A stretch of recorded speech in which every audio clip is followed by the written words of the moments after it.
Welcome, ladies and gents, to the series that analyzes maps, tactics, and weapons. I'm MrSpirit, and we're about to find out, is it fair? So let's dig right into this with our opening points.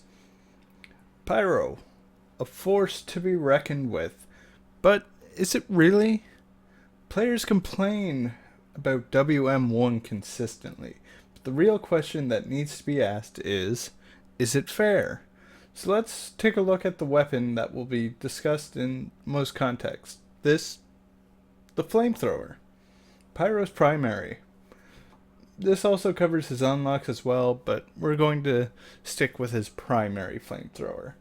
Since we're talking about his tactics of using mouse 1 or left click, and this applies to both beginners and advanced. So here's the stats on the flamethrower itself. Ammo loaded, 200. Base damage, 4.7 at far range, 6.8 at close. Critical damage, 14 at far, 20 at close. Mini crits for 6 at far and 9 at close. And the afterburn is 3 damage per tick for 10 seconds, or a total of 60 damage. As you can see, the damage is quite low on the flamethrower, however. It's a constant damage per second style weapon, which means it can stack up fast with the afterburn resetting every time direct damage is applied. A critical flamethrower correctly aimed at its target is going to melt them in seconds, with little time for reaction to counter it or get away. Does this mean that it's imbalanced? In my opinion, no. It has a great design to how the flamethrower works, and how he has to be dealt with. If played improperly, he's very easy to take out, where played properly, he'll wreak havoc if not controlled with the proper counter.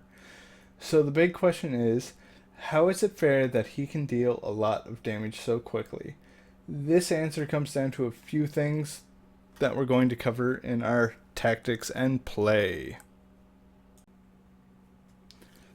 A Pyro didn't used to have Air Blast. In fact, it wasn't added until June 19th, 2008, over 1 year after the game released.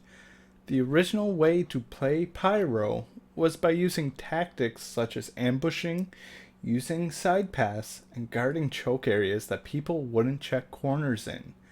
After someone walked by you, you would chase behind them, and holding down your left mouse button or mouse 1 key and weave left and right to dodge bullets and explosions to take out the enemies.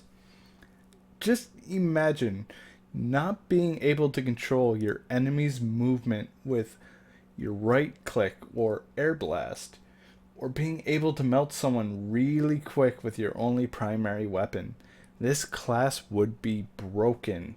This design was built for this style of play and was rewarded to the smart Pyros who actually learned to use all these little niches to get the advantage. After Air Blast was added into the game, there was constant rebalances to the damage that the flamethrower could do, with 10% more damage, 20% less damage, and a bunch of other changes that happened along the way, along with the other flamethrowers having the same changes added to them. Why they did this was to balance around the idea of Air Blast and rewarding smart play. The old style of Pyro is still rewarded today though, with the backburner and Phlogistinator. Playing flanks and ambushing is rewarded with crits. Now you may not like crits, but this is a reward for playing in an old style that's outdated, and it gives other players an advantage over you because it reduces your air blast to nothing. You'll either get 4 air blasts with your back burner, which if you make a mistake, you're running out of ammo really fast, and you may not have that ammo because you were ambushing players, and you may not be able to defend yourself, And no air blast at all with the Phlogistinator. It gives you crits. It doesn't restore your health. And you can't put out your teammates. This makes it bad for you. But this doesn't mean that there are still some issues here or there that can be found with it. But that's a debate for another time. These things in mind, let's move on to the next segment. Video evidence. The footage you are about to see is from a game being played on an M1 style Pyro, designed to look like a new player to get people's attention that I should be an easy target to kill. So let's take a look at the few clips now on how M1 works. As you can see, spies, cloaked or not, don't like M1 Pyro due to the constant flare-up and reveal of their disguises. It's pretty bad for them. But this is a positive towards using M1 as a tactic. Using your secondary isn't a bad thing. In fact, it's just as great as using M1, especially when your targets are out of range or retreating into an area that you don't want to chase them into. And finally, you can see that it is possible to top score and bring out some salty comments from people who weren't paying attention, switching to a counter or trying to avoid getting in range of my flames. It also attracts that it's a noob style of play, even though it's the main way a Pyro deals damage. Now for the verdict. In this section, we break down, is it fair or unfair? We're going to go over pros and cons. Remember, this is my verdict, and if you feel different about it, feel free to discuss down in the comments below. So let's start with our pros. It's pretty easy to do. Anyone can do this. You pick Pyro, hold down left, hold down your W. Anyone can do it.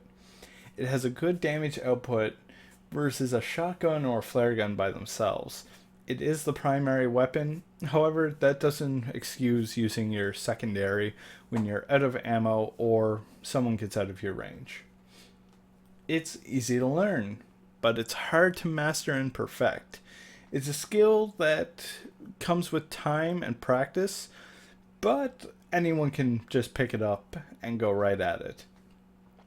It's great for dealing with spies who want to remain cloaked or are completely unaware of where you're flaming them from. In fact, any spies who remain cloaked are going to just burn to death even with that reduced damage. So unless they're retreating into their team, have at it. You're going to kill them. It's great for causing big team damage and panic as well. Causing lots of flame damage will cause players to panic, run for health packs, ignore the medic that's trying to heal them, and burn out. It's chaos it can cause. You just need to play it smart. Otherwise, the team may just turn around and melt you if you're not careful. And lastly, it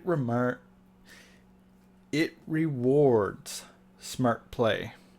Greatly rewards it.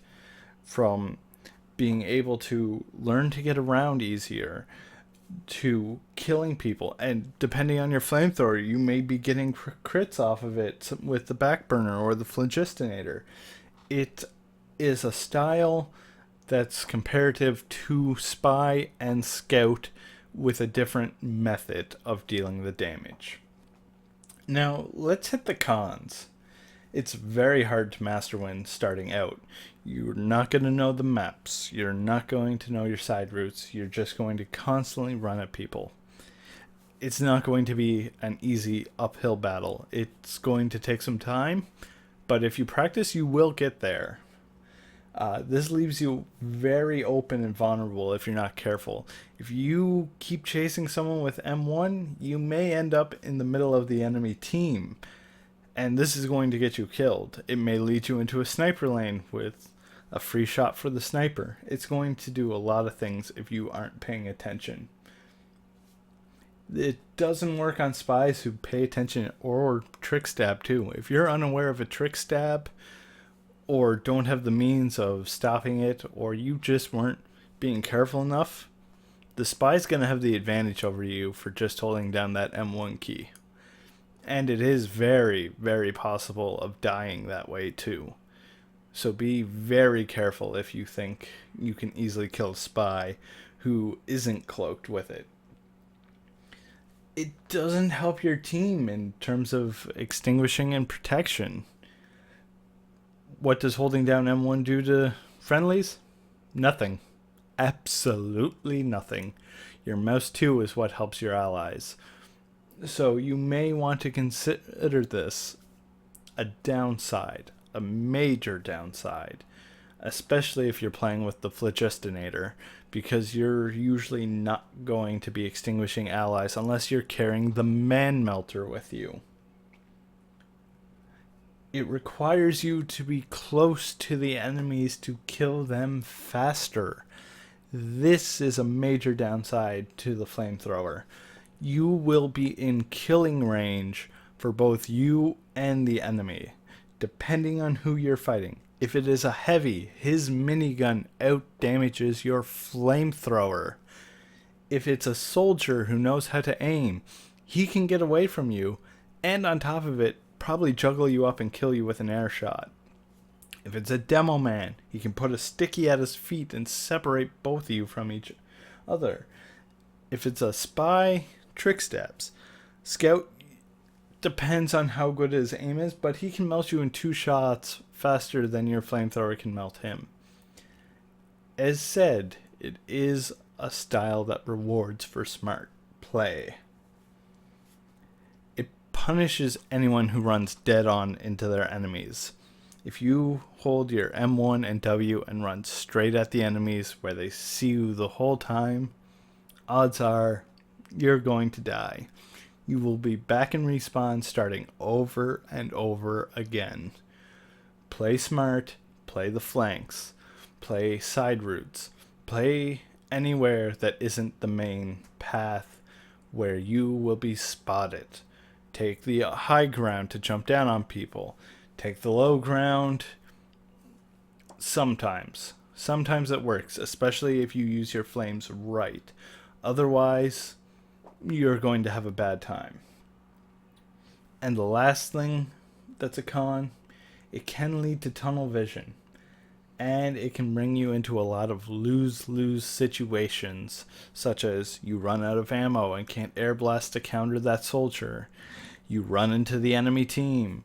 You get separated from your team, and now you're stuck behind a sentry gun and the rest of the team respawning. There's a lot of bad things that can happen from M1ing into people.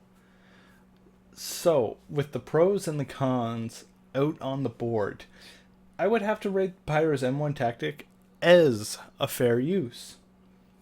It is rewarded for good play and thinking. If you weren't paying attention to your surroundings, noises, or whatever, were you really prepared to deal with any class, let alone the Pyro? It punishes those who don't aim, move, or prepare their attack better as well. In fact, it makes it harder for a player to learn and improve if they don't take the time to realize that they are making themselves an easy target. Just be wary of a Pyro that adds an M2 in there. It's a good way to counter a soldier or a demo man. Otherwise, gun them down with all the bullets you want, just outside of that flamethrower's range. And once again, this is not hard to beat. It's an easy tactic to beat. This has been MrSpirit, and I'd like to thank you for watching. Is it fair? I'll see y'all next time.